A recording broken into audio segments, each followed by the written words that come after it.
আজকে আমাদের সামনে রয়েছে খুব ইজি, মানে ভীষণ ইজি কিন্তু অসাধারণ সুস্বাদু একটা রান্না, যার নাম হলো পাবদার ঝাল।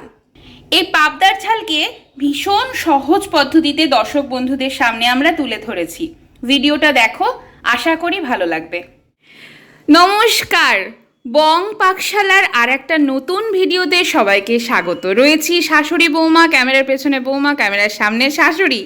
তো আজকে মা কি রান্না করছে? আজকে করছে একদম হালকা পাতলা, একদম লাইট একটা পাবদা মাছের ঝোল।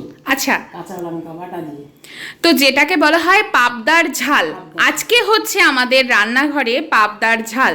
তাই জন্য প্রথমে কি করতে হবে? মাছটা ভেজে নিতে হবে। প্রথমে মাছটা ভেজে নিতে হবে।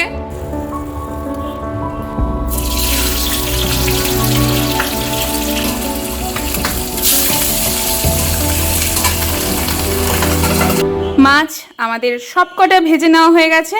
এবার কড়াইতে গরম তেলে যাচ্ছে কালো জিরে ফোড়ন। কালো জিরে ফোড়নের পরে যাবে 1.5 চামচ কাঁচা লঙ্কা বাটা, পরিমাণ মতো নুন ঢালা হলো, দেওয়া হচ্ছে সামান্য হলুদ।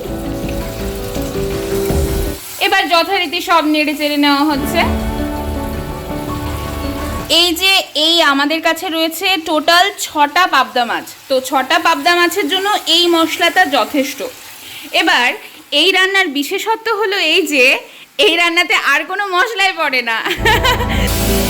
মশলা কষানো হয়ে গেল, এবার জল দেওয়া হচ্ছে পরিমাণ মতো। মা, তুমি কতটা জল ইউজ করছো? 1 গ্লাস। ওকে, সো এই মশলার মধ্যে এবার 1 গ্লাস জল ইউজ করা হলো। এবার জলটাকে ভালো করে ফোটানো হবে, আঁচটাকে বাড়িয়ে নেওয়া হলো। 3-4 মিনিট ধরে জলটা ফুটে নিয়েছে। এবার মাছগুলোকে এই ঝোলের মধ্যে ছেড়ে দেওয়া হচ্ছে। কত সাধারণ একটা রান্না, অথচ একবার করে দেখো এত সুস্বাদু হয়, মানে বড় বড় মাছের ঝোল ফেল হয়ে যাবে, তাই না মা?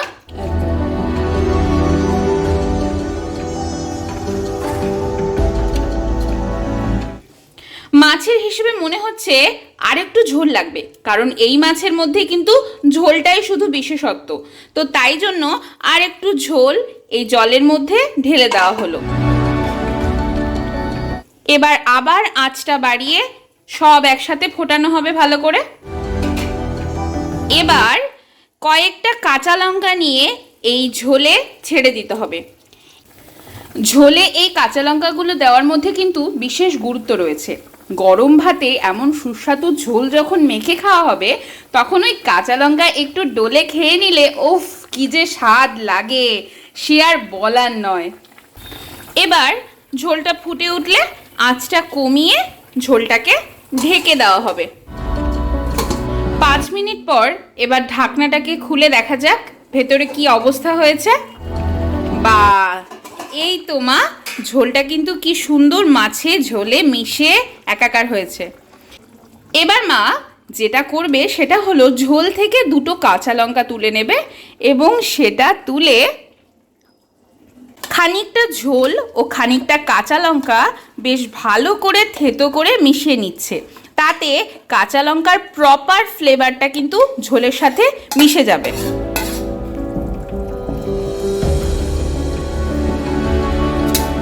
বাহ, কাঁচা লঙ্কার ভীষণ সুন্দর সুগন্ধ অলরেডি কিন্তু আমরা পেয়ে গেছি।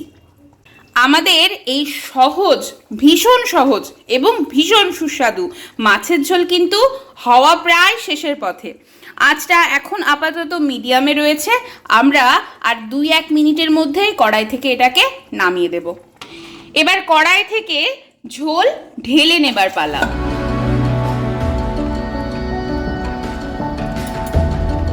হয়ে গেল আমাদের অসাধারণ আর একটা রান্না।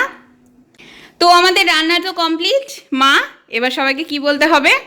সবাই কিন্তু প্লিজ প্লিজ প্লিজ আমাদের এই নতুন চ্যানেলটিকে সাবস্ক্রাইব করে পাশে থেকো, আমাদের ভালোবাসা ছড়িয়ে দিও।